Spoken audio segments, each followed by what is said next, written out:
बिस्मिल्लाहिर्रहमानिर्रहीम। अस्सलाम वालेकुम नाज़रीन। एबटाबाद की बेनज़ीर भुट्टो शहीद हस्पताल, जिसको DHQ डिस्ट्रिक्ट हेडक्वार्टर हस्पताल से भी जाना जाता है, वहाँ पे मसाइल की अगर बात करें तो बहुत ज़्यादा हैं। और अगर सहूलियात की बात करें तो वो भी बहुत ज़्यादा इसलिए हैं कि डिस्ट्रिक्ट एबटाबाद के अंदर ये वाहिद हॉस्पिटल है कि जो हमारा गलियात, हवेलियाँ और इवन देन हरीपुर जो है उसको भी एमरजेंसी केसेस को, एक्सीडेंट केसेस को, मेजर केसेस को ये फर्स्ट प्रायोरिटी पे डील करती है। लेकिन अब अलमिया यहाँ पे क्या है? अलमिया ये है कि जब ओपीडी होती है और स्पेशली आजकल के दिनों में जो डेंगी बुखार है उसके जो पेशेंट्स, एबटाबाद के ऊपर जो डेंगी का एक यलगार है वो बड़ी हद तक फैल चुका है।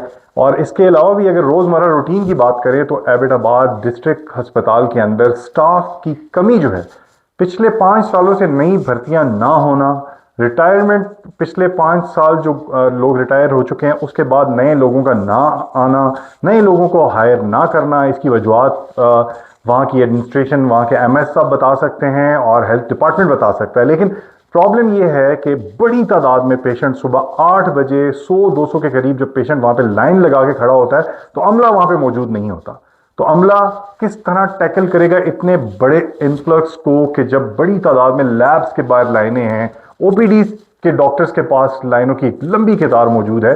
तो खुदारा मेरी MS साहब से भी रिक्वेस्ट है कि आप डेली वेजेस के ऊपर आपके पास एक ऑप्शन होता है, आप उसको अवेल करें। डेली वेजेस के ऊपर आप मुलाजमीन को रखें, एक तो बाहर के लोगों को रोजगार भी मिलेगा, दूसरा आपको बड़ी तादाद में हेल्प हो जाएगी। क्योंकि लैब्स के अंदर मैंने पर्सनली खुद जाके देखा है कि बहुत कम मैन पावर है आपके पास और बाहर लंबी कतारें हैं और वो प्रॉपरली टाइम के ऊपर टेस्ट नहीं हो पाते। और कुछ ऐसे पेशेंट्स भी हैं जो बाहर ना वेट कर सकते हैं ना इंतज़ार कर सकते हैं। तो खुदारा आपसे ये रिक्वेस्ट है कि DHQ हॉस्पिटल के अंदर स्टाफ को बढ़ाया जाए और जो स्टाफ वहाँ पे मौजूद है मेक श्योर किया जाए कि वो अपने बायोमेट्रिक सिर्फ इन आउट ना करे बल्कि प्रॉपर अपनी ड्यूटी टाइमिंग्स के दौरान वहाँ पर मौजूद रहे।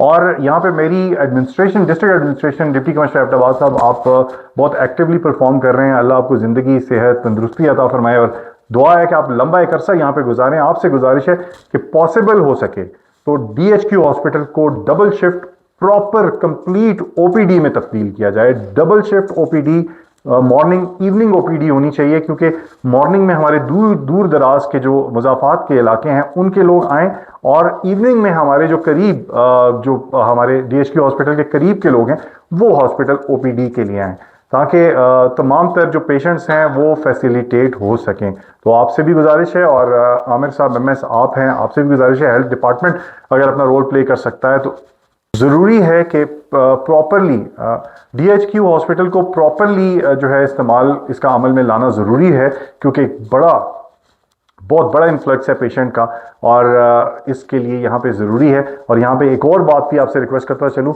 कि जब अल्लाह ना करे, जब एमरजेंसी होती है, जब पेशेंट को एम्बुलेंस के ज़रिए लाया जाता है तो एक बहुत बड़ा रूट जो है वो भी पेशेंट के लिए मौत का सबब बन जाता है, क्योंकि कोई डायरेक्ट एक्सेस नहीं है, यू टर्न्स बंद हैं और जो कॉलेज रोड की तरफ से आए तो सीना लेबॉर्ट्री पे स्टक हो जाता है और फुआरा चौक वाला भी रास्ता बंद है। तो एम्बुलेंस के लिए कोई ऐसा ऑल्टरनेट कोई रास्ता इख्तियार किया जाए जिससे पेशेंट को जल्दी जो है वो एमरजेंसी ट्रीटमेंट के लिए थ्रू एम्बुलेंस पहुंचाया जा सके। Thank you so much.